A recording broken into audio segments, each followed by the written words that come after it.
Welcome to the 5th episode of The Bearded Engineer. I am Denny, Howell, the Bearded Engineer, and today we are joined by Toni Evgenidis.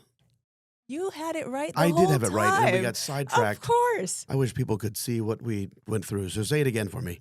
Evgenidis. Evgenidis. Yes. See, I knew that. I mean, you That only sound work like with a me every day. disease. It did sound Evgenidis. like it. Yeah. Yeah. Okay. Evgenidis. We'll just take that one out. That's fine. That'll be completely fine. So, Toni is here. She's been with the company now for about a year and a half, maybe a year and Yes. 3/4, Mhm. right? And Toni she's our internal talent acquisition manager. Yes. Yes. Before her, we had the unfortunate pleasure of just keeping our heads down, working all the time. Someone would leave. We would create an ad on Indeed. Looking back now, it seems like a completely archaic and caveman type way of doing things, but we didn't really have a choice. But we didn't know what we didn't know then, Right. right? So just for a little bit, even though I know what you do, tell me a little bit about what you do for our firms, and then I Right. want to expand on that. Right. So I am the talent acquisition manager, AKA recruiter. And so it's my job to not only attract, but maintain talent. Right. And in this field, we all know it's extremely tough, which is why I'm here, right? Yep. It's a very niche industry, civil engineering, and specifically land development, what we do. And so in order to be ahead or just to even maintain in this industry and to keep the business going, it is crucial that you, I believe, have someone in this role to be able to not only understand the business, but know how to attract the right people. Right. And know what we want. And know exactly what we're looking for. What we're looking for. Yeah. Not only is this industry niche, but I think Howell as a brand is quite niche itself. We want to have good engineers. We have quite a bit of that. We do. And we do hold on to those people. But we look for a certain type of person that goes beyond just working in CAD, sort of like whomever knows Denny Howell, I think can sort of say that how the culture is sort of espoused from you, and I love it. I remembered my time like interviewing here, and I sort of did not know what I was getting into, but I sort of left. Not sort of. I left that 2-hour interview.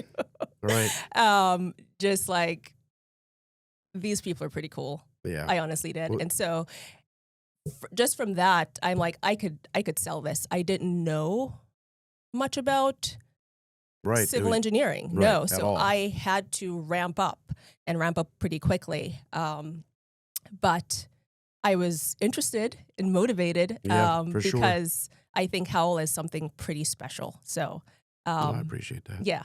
And or people are pretty special. It was cool too. We knew it would be a long game and a long-term investment. But I mean, in the last year and a half, you've really learned a lot about exactly what we do. Yeah. Like I know now when you're out looking for, whether we're looking for engineers or surveyors or landscape architects or geotechnical engineers, traffic engineers, of course, which is our big one. Yes. Hint, hint. Yes. But you know, and it's hugely valuable that you know what we're looking for, because you got to dive into our business and kind of learn what we, not just learn what we do, learn what we need, what we're looking for, but then you're tasked with, of course, learning all these internal personalities of what we're looking for. And it's just not easy. It is not easy, and it was certainly intimidating, but a challenge I was definitely up for. And again, there's a ramp up process. So initially you're like, you look at a job description and you're trying to match, but someone will tell pretty quickly, and you can lose out on a good candidate if they, think you don't know what you're saying, right? Right. So you'll have firms who may not have someone like me, or is not quite there yet to retain someone like me, and it's going to be tough for firms like that because the talent pool is so small, and when you and so competitive. Oh my gosh, so competitive. The analytics on Indeed, for instance, that it's saying it's less than one person per job. So it's pretty much, the pool is so tight. Yep. And want to make sure that you're covering all your bases, and the person that, if you happen to get that candidate on the phone, you want to make sure that you're sealing the deal, right? So you don't want to make a mistake and fumble and miss an opportunity on a great candidate, because recruitment, it starts from the very first message, a LinkedIn post. So it goes way beyond even the initial conversation. Yeah. So you want to make sure that you're capitalizing on all of that, know what you're talking about, and create a good experience for them. Yeah, to me, what I've learned the most is that we've spent the last couple of years learning to do our business completely differently than what we've done before. I mean, not only from, if we take a step back from recruitment, from a work standpoint, what do? We came in every day, we waited for the phone to ring, it rang, we answered it, and we tried to do the work. I kind of equated it to, and we were just at a marketing meeting together, just sitting on the bottom of the ocean in the dark, waiting for a new job to swim by so we can eat. We did kind of the same thing with hiring, which is really, looking back now, and you're just wondering how we all survived, but it was a different time. Yeah. And I think we're living through a time where we're watching our business transform. Other businesses have transformed. I always say this, you don't go much to the shoe store anymore to get shoes and things like that. You go to larger places, and these small boutique engineering, architecture, accounting firms that have existed for forever have found it is very, very difficult to not only get work, but our big problem wasn't really getting work. When we rebranded prior to you coming on board, we rebranded to try to be more attractive for engineers, for candidates, and that still really wasn't enough. And thank God I made the decision when I did to bring you on board here to do it. But I can tell you that being in the world in a perpetual state of hiring is absolutely essential. I don't know how you can put your head down and focus on work anymore, and then be distracted every other day looking to hire. You're setting yourself up to fail. Yeah. 100%.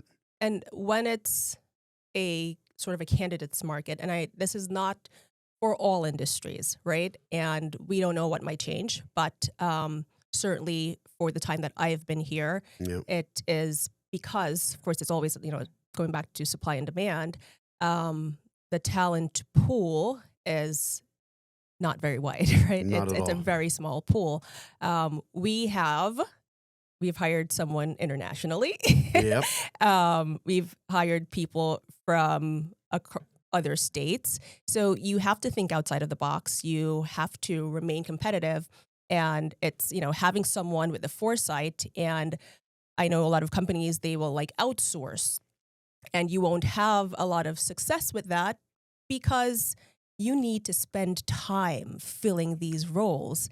And you need to know, right? The industry, you need to know what you're saying. So all of those things factor in whether you are able to get that candidate. Yeah. Right. Yeah. So, and I think also what we were lacking, and what you're doing a good job of helping us do, is that when we were struggling to hire, and we had one of our senior level engineers leave here, and he had his critiques on how we needed to be. And it was certainly enough to make me stop and think, do we need to change the way that we are, or do we need to own who we are and tell our story better out there, right? Because we're trying to attract, at the end of the day, if we're a baseball team that plays this type of baseball, we want people that believe in that and want to come on here, not change ourselves, not let the tail wag the dog. So I think being out there too, and just kind of you learning all of our little idiosyncrasies, and engineers aren't known for their charisma and charm and things like that, but not Howell engineers, not us here, but learning all of those things with us is what's been huge. And then when you're out there telling our story, you're and you're also knowing this personality can fit here, fit there. Exactly. And again, that is what other firms won't necessarily be able to capitalize on, right? Because who's going to tell that story for you? And when I tell that story, it's genuine. I speak to it because I'm able to live it, right? It's something I love. So it's not hard for me to sell. It's not even selling. I'm just really telling you authentically the experience here. So Yeah. thank goodness you make my job easy. Yeah, yeah. So We're I lucky. think there's so much that we can sell, and again, it's how do you tell that story, Right. Not try to hide from it. I think all the people that we've brought on, absolutely, we do a great job at keeping our people, right, for a Yeah. reason. And as Andrew would say, we're not your typical, Right, engineering not your firm, typical firm. and we don't want to be typical, right? No. We don't want to be typical. The work that we do is it's not typical. Right. And the engineers that we have are not typical. It's a great No. culture, I think, a healthy culture, one that is meritocratic. It's not one of those companies that, if the good old boys, you're there long enough, then you'll Right. get promoted, you get your office. That's not the culture that we have Yeah. here. It's merit-based.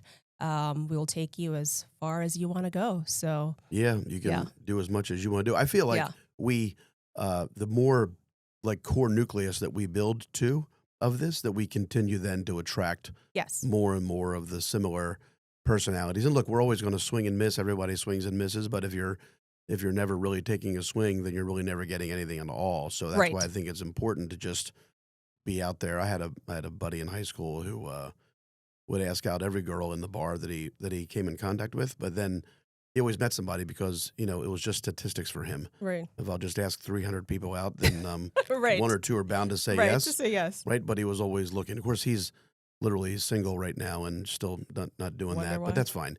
But so to switch gears a little bit, obviously we do a lot of different types of talent acquisitions, Mhm. but I think the one that I missed, that I glassed over the most, that I regretted, was the presence that we have at the universities. Yes. Oh, we have certainly strengthened our relationships Yeah. with the universities.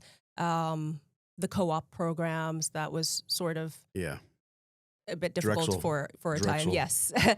And Widener too. And Widener too, Yes. Yes. So that's great to, keep the talent pipeline going, yeah. introducing young engineers to the brand as well. And you kind of learning what they're looking for too. Exactly. Again, these Yeah. firms, and we were guilty, we try not to be now, of just sitting back and doing our Right. thing. But while we are doing that, we also would like to be listening, Yeah. and to know what's important, and to even know what's more important if we are unsuccessful in getting someone to join the team and they decline for whatever reason. Yes. It's good to know what their reason course. was. Of course. And if it's a cultural reason, they don't like the way that we do things, then that's one thing. But if it's something that's easily fixed or addressed, then we need to know it. Then we need to know it. Absolutely. And we haven't known it in the past. Right. Right. And so we have worked on that, and Yep. we had an interview at Nave Newell for another co-op. We have quite a few candidates that are Yeah. just waiting now, which wasn't really the case in the past. So that's great. Our training program, we have certainly bolstered that. And for one, you are never laxed on, if this is what we need to go forward, Yeah. then we're doing it. So I don't need to say, oh my gosh, I can't have this conversation because this is you see the big picture. And of course, Yeah. it's your company. And so that does make my life a lot easier to know that you will provide those resources that we need for the business, for each and every individual. Yeah. I love the co-op program. Yeah. I was a co-op, of course, Drexel. My son was a co-op. My daughter's landscape architect from Delaware. She worked here as a co-op. But I think that even if they come here and learn that this is not where they want to be, we're getting a chance to meet them. They're getting a chance to meet us. Yes. Some of our really strongest designers that we have here were co-ops. From the co-op. Dave Gibbons was a co-op. And our most fantastic interns of late, Bridget Howell. She's not returning this summer, and that's actually going to be a good thing. Okay. I hope that she goes someplace and decides, Yes. I really do like being with Denny, but we'll find out. We'll see. But we're going to be here. Yeah.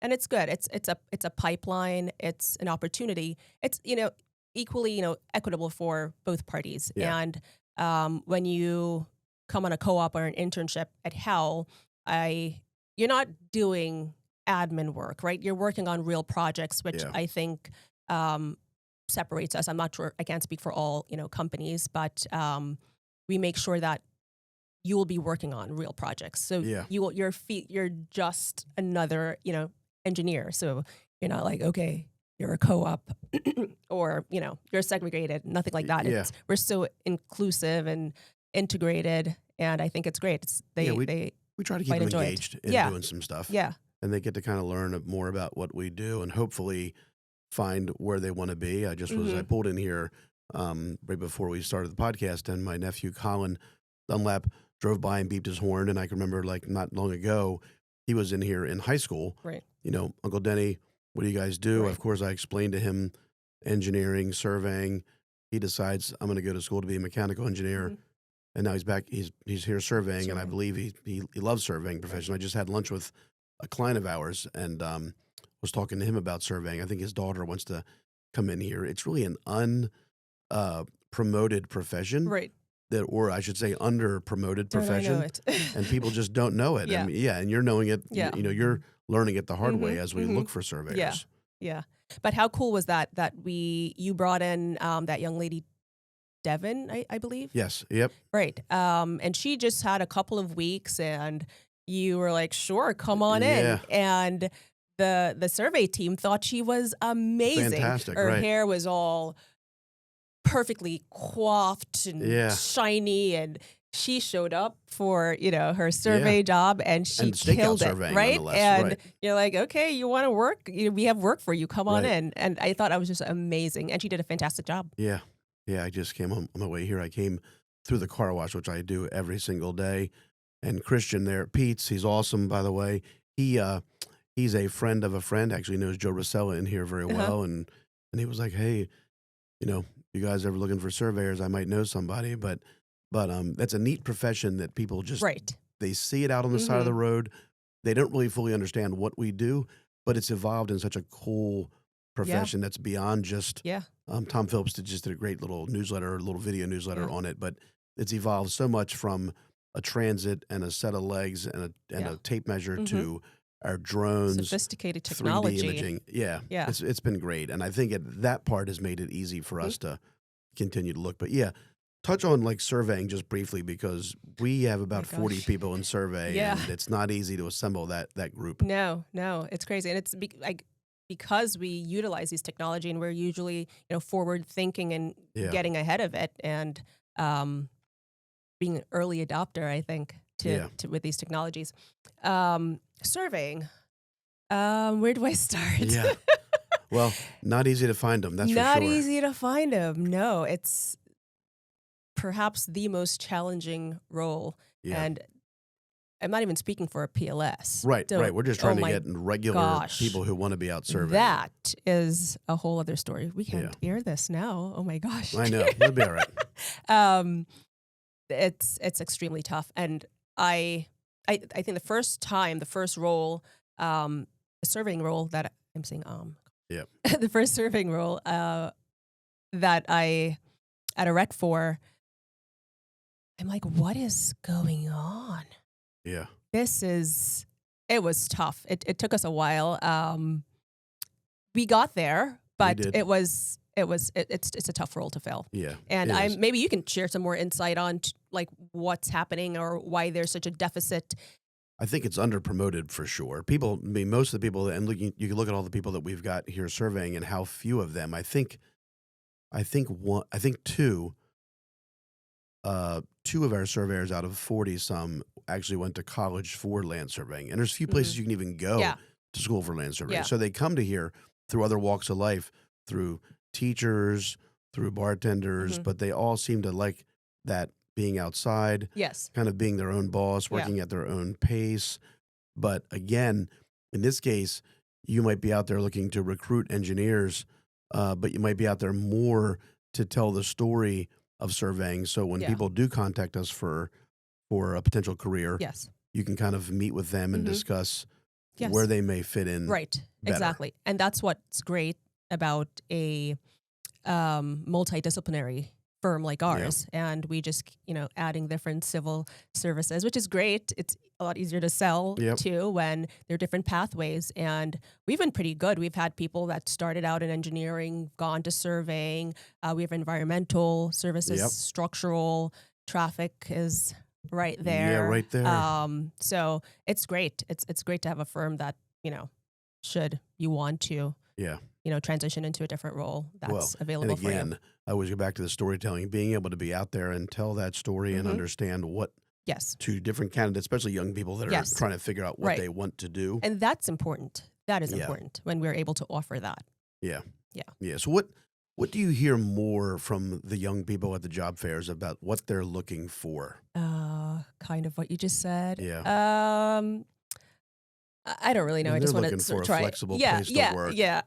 You had mentioned somebody this morning that you said she looked at a video on our website. Yes. And this is another thing why it is good when you're sort of in control of your recruitment. She didn't necessarily fit the role, but she wrote a killer cover letter story, and it wasn't written by AI. And she just expressed, she was like, I don't think I have any business sort of applying for this. And she's a civil engineer. But it was a more senior role, and Right. she's very junior. Right. But nothing about her approach was junior. And Yeah. I certainly appreciated that. And I think a firm like ours, who Yeah. is not cookie cutter and isn't looking for you to like check every single box, but we're able, as I'm going to use your term, a stud. We're able to recognize a stud when we Yeah. see one. And I think that was a stud move. Yeah. And she spoke about her having gone to our website. And I get this quite frequently though. And she told the story of what she saw. She was like, what I heard, it just resonated with me, and I just needed to apply.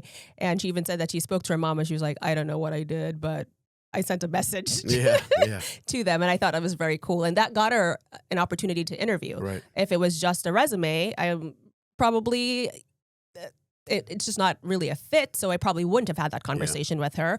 But her taking that step and my sort of recognizing this, like, I would love to speak with her. And you recognize kind of that personality that we are looking for. Right? Because we're looking for engineers, we're looking for surveyors. Yeah, we need to come up with a word for a word for it. Right? We'll put Eric Smith and Susan Smith on that. But we're looking for that personality. And I said this before on one of our other little episodes, is especially in the survey world, but certainly especially in the engineering world, but more in the survey world as well. Having that personality type that can communicate and articulate is going so much further today. I was at a really cool seminar with a bunch of CEOs at Western University, and the question was asked of them about what trait should be taught of these young students coming out. And CEO of a couple really big organizations in the county all looked at each other, and they all thought conflict resolution. And that really resonated with me. However, and I think about it all the time. I keep telling this story to people as I come across them, but I also think that like communication and articulation is just gigantic, and when we can find that, I can train you to be a good engineer. I can train you to be a good surveyor. Can I train you to be a good communicator? Not so easily. Right. And most employers are not like you, right? They're looking for someone. They're looking for, but can they keep their people, and are their people, happy there?